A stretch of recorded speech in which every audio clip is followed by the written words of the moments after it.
Shalom ma bien-aimée sœur dans la foi en Jésus-Christ. Shalom à tous mes bien-aimés dans la foi. Nous allons poursuivre. Nous sommes dans l'étude de Josué. Josué au chapitre 1. Alors cette étude nous accompagne tout le temps du programme Dispose-toi et prie sous la conduite du Saint-Esprit. Je vais partager le verset 7. Donc Josué 1, 7.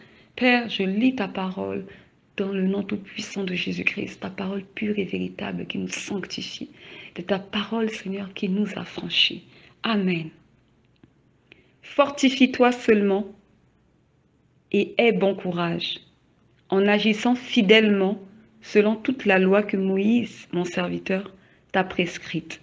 Ne t'en détourne ni à droite ni à gauche, afin de réussir dans tout ce que tu entreprendras. Pardon, c'est jusqu'au verset 8. Que ce livre de la loi ne s'éloigne point de ta bouche, médite-le jour et nuit pour agir fidèlement, selon tout ce qui est écrit. Car c'est alors que tu auras du succès dans tes entreprises et c'est alors que tu réussiras. Amen. Gloire soit rendue à l'Éternel pour sa parole. Bien-aimés, à travers ce passage, l'Éternel qui parle à son serviteur Josué lui donne beaucoup de recommandations.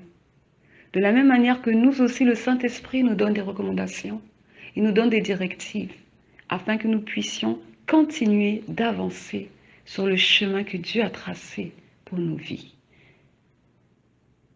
Afin que nous ne puissions point nous égarer, que nous ne puissions point nous éloigner ou encore nous distraire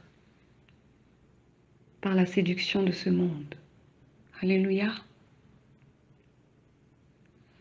Alors, je vais relire petit à petit. Fortifie-toi. Le Seigneur veut que tu sois fortifiée, ma sœur. Et il rajoute, aie bon courage. Donc, notre part à nous. Mais le Seigneur te dit, sois fortifié et aie bon courage. Parce que le reste, c'est lui qui le fait. Alléluia. Nous agissons selon la capacité que Dieu a mis en nous. Et là où nous ne pouvons plus rien faire, c'est Dieu qui intervient. Dieu ne peut pas nous donner des épreuves au-dessus de nos capacités. L'épreuve que nous traversons, cela veut dire que nous avons aussi la capacité de nous en sortir.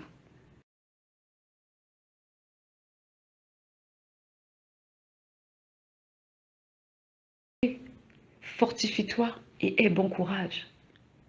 Parce que c'est l'Éternel qui a combattu pour les enfants d'Israël.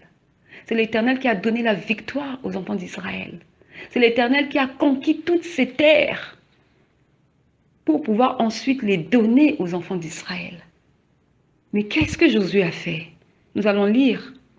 L'Éternel dit à Josué, fortifie-toi seulement et aie bon courage.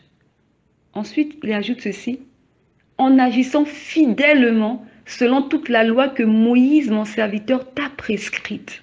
Alléluia. Donc, il y avait une condition pour la réussite de Josué. C'était de pouvoir observer fidèlement la loi.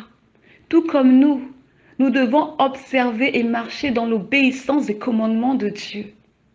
Amen.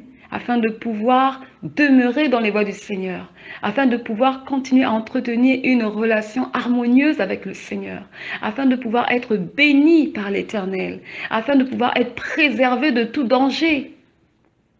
Et il y a une condition. Et quand nous demeurons dans l'obéissance, Dieu fait le reste. Dieu fait le reste. Alléluia. Je poursuis dans le nom tout-puissant de Jésus-Christ. Donc, il lui dit, en agissant fidèlement selon toute la loi que Moïse, mon serviteur, t'a prescrite. Et il ajoute ceci, il précise, ne t'en détourne ni à droite, ni à gauche, afin de réussir dans tout ce que tu entreprendras. Ma bien-aimée sœur dans la foi que j'aime tant. Cette parole nous ramène à la parole qui dit que ton oui soit oui que ton nom soit non, car tout ce qu'on ajoute vient du diable. Amen.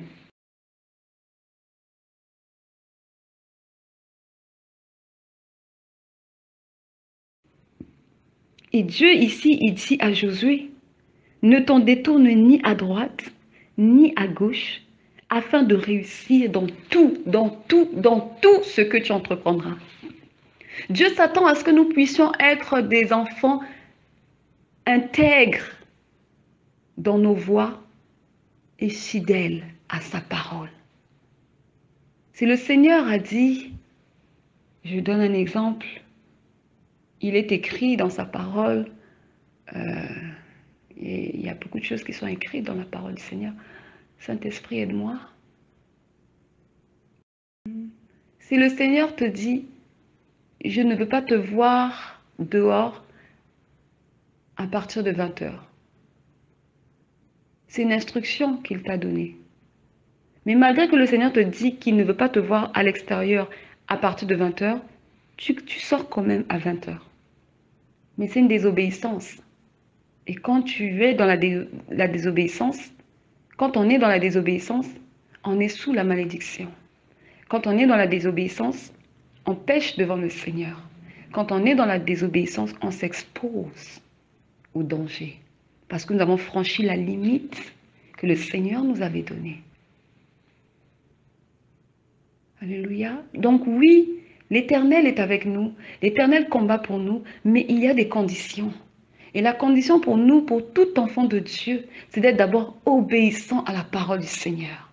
C'est de pouvoir craindre l'Éternel.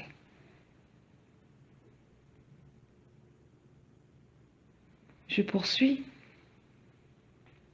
Ensuite, l'Éternel dit ceci, que ce livre de la loi ne s'éloigne point de toi, ne s'éloigne point de ta bouche, médite-le jour et nuit pour agir fidèlement selon tout ce qui est écrit. Donc, on donne un ordre à Josué. On peut dire une recommandation, mais moi je dirais plus que c'est un ordre. Et lui dit, médite ce livre de la loi nuit et jour afin que tu réussisses dans tout ce que tu entreprendras. Notre réussite se trouve dans la parole, car la parole est la vie. La parole est la vérité. La vérité, c'est Jésus-Christ. Alléluia. Notre réussite, je le répète encore, se trouve dans la parole. C'est la parole qui nous guide. C'est la parole qui nous éclaire. C'est la parole qui nous sanctifie. C'est la parole qui fait tomber les écailles de nos yeux pour nous apporter la connaissance que le monde ne peut pas nous donner. Amen.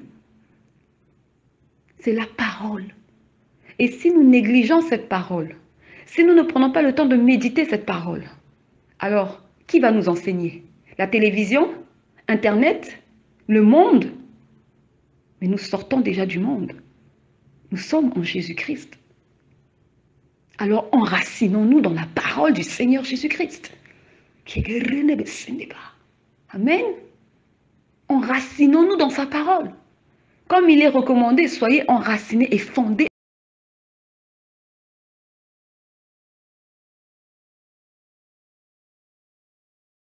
Jésus-Christ, au sortir de son jeûne de 40 jours, a chassé Satan et a pris autorité sur lui en déclarant la parole. Alléluia. Il y a un passage dans la Bible qui nous dit « Résistez au diable et il fuira loin de lui, de vous. » Mais comment est-ce qu'on résiste au diable? C'est par la parole.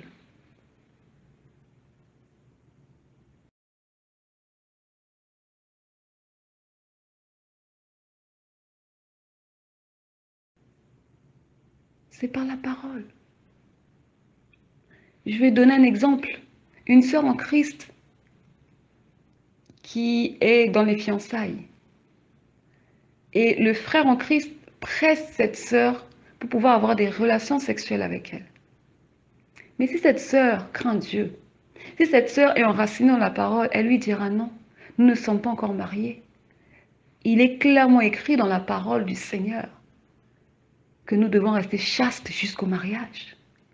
Il est clairement écrit dans la parole du Seigneur que nous devons préserver notre corps pur, parce que notre corps est le temple du Saint-Esprit.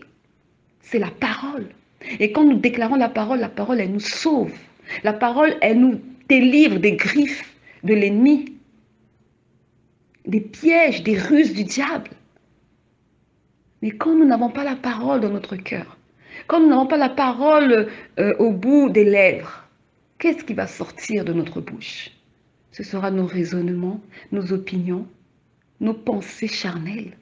C'est la chair qui va s'exprimer en nous. Et quand la chair s'exprime, il n'y a rien de bon.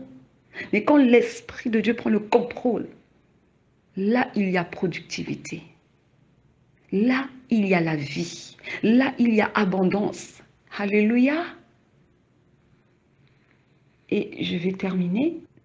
Car c'est alors que tu auras du succès dans tes entreprises. C'est alors que tu réussiras. Donc celui qui médite nuit et jour la parole du Seigneur a de plus fortes chances de réussir. C'est ce qui est écrit ici dans la Bible, ce n'est pas moi qui le dis. Bien-aimés, le monde nous a trompés. Le monde nous a séduits. Aujourd'hui, nous avons la grâce d'être en Jésus-Christ. Ne foulons pas la grâce de Dieu, mais réalisons, prenons conscience que le Seigneur est venu faire des choses nouvelles dans notre vie. Des choses que, quand nous étions dans le monde, nous n'aurions pas pu voir, ni expérimenter. Mais la grâce de Dieu fait qu'aujourd'hui, nous sommes de nouvelles créatures. Qu'aujourd'hui, nous sommes co-héritiers avec Jésus-Christ. Si et seulement si nous prenons aussi part aux afflictions et aux persécutions de Christ. Amen. Ah oui, oui. On a part aux bénédictions et on a aussi part aux persécutions. C'est pourquoi il est écrit que tous ceux qui voudront vivre pieusement seront persécutés. Donc,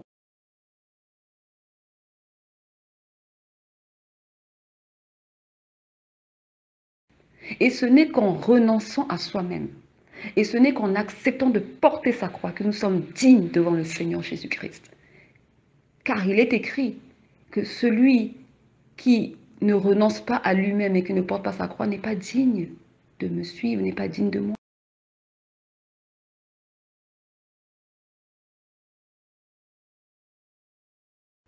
Alléluia.